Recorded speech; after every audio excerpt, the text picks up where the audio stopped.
নমস্কার বন্ধুরা, Monica's food খাজানাতে সবাইকে স্বাগত।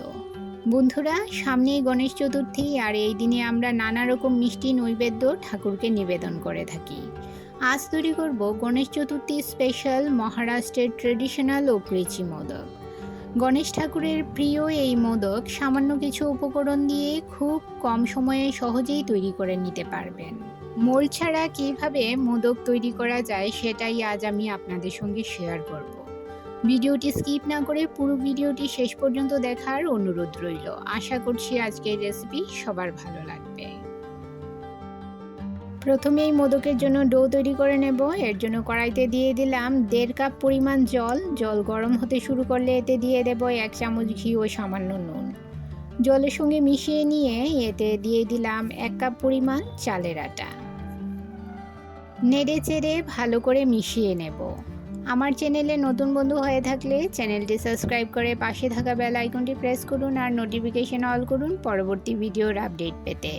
যে পরিমাণ জল দিয়েছিলাম তার সঙ্গে 1 কাপ চালের আটা ভালো করে মিশিয়ে নিয়েছি। এবারে গ্যাসের ফ্লেম বন্ধ করে ঢাকা দিয়ে রেখে দেব 15 মিনিট।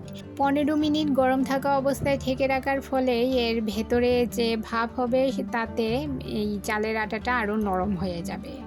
এবারে চালের আটাটা একটা থালায় নামিয়ে নিয়ে রুটির জন্য যেমন ডো তৈরি করি ঠিক সেইভাবে মেখে নিয়ে একটা নরম ডো তৈরি করে নেব।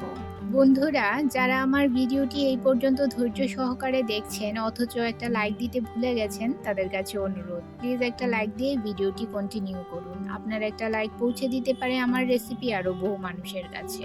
মোদকের ডো তৈরি হয়ে গেছে। এবারে একটা ভেজা কাপড় দিয়ে মিনিমাম 30 মিনিটের জন্য ঢাকা দিয়ে রেখে দেব। এবারে মোদকের পুর তৈরি করে নেব।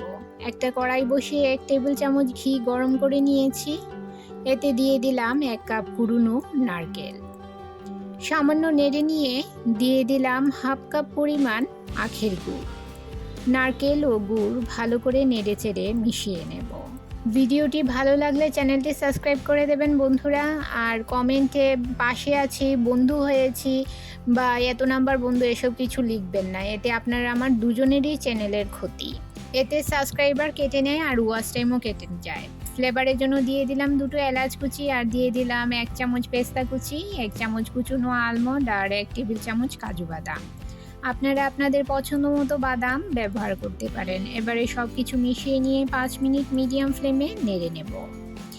নারকেলের পুর তৈরি হয়ে গেছে। গ্যাসের ফ্লেম বন্ধ করে দিয়ে ঠান্ডা করে নেব আর একটা বাটিতে তুলে নেব। এবারে চালের আটার যে ডো তৈরি করে রেখেছিলাম তা থেকে অল্প অল্প করে নিয়ে বাটির মতো তৈরি করে নেব।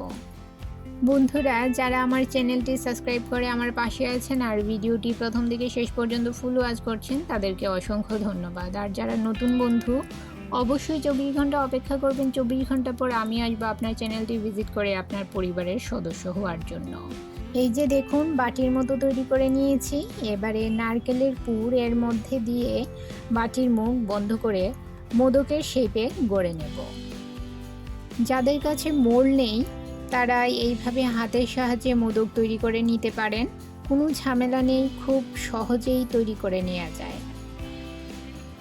একটা টুথপিকের সাহায্যে মোদকের ডিজাইন তৈরি করে নেব। এই যে দেখুন, কত সুন্দর মোল্ড ছাড়াই মোদক তৈরি হয়ে গেছে। এভাবে আমি বাকি মোদকগুলো তৈরি করে নেব। রেসিপিটি কেমন লাগলো কমেন্ট করে জানাবেন, আর ভালো লাগলে শেয়ার করবেন আপনাদের আত্মীয় বন্ধুদের কাছে। একটা ছিদ্রযুক্ত থালা নিয়েছি, থালার উপর মোদকগুলো সাজিয়ে নেব।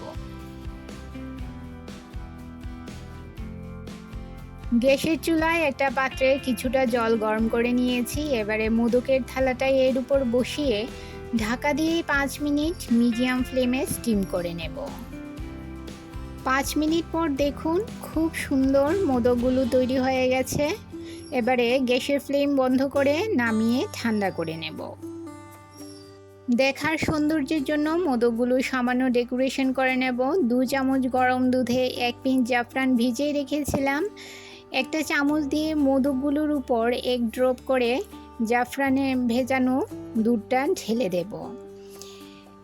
একটা করে জাফরান এর মধ্যে লাগিয়ে দেব। দেখুন কত সুন্দর দেখাচ্ছে। আপনারাও এইভাবে বাড়িতে মোদক তৈরি করে নিতে পারবেন। তাহলে বন্ধুরা আজকে এই পর্যন্তই। আবার দেখা হবে আরেকটি নতুন ভিডিওতে নতুন রেসিপি নিয়ে। সবাই ভালো থাকবেন, সুস্থ থাকবেন।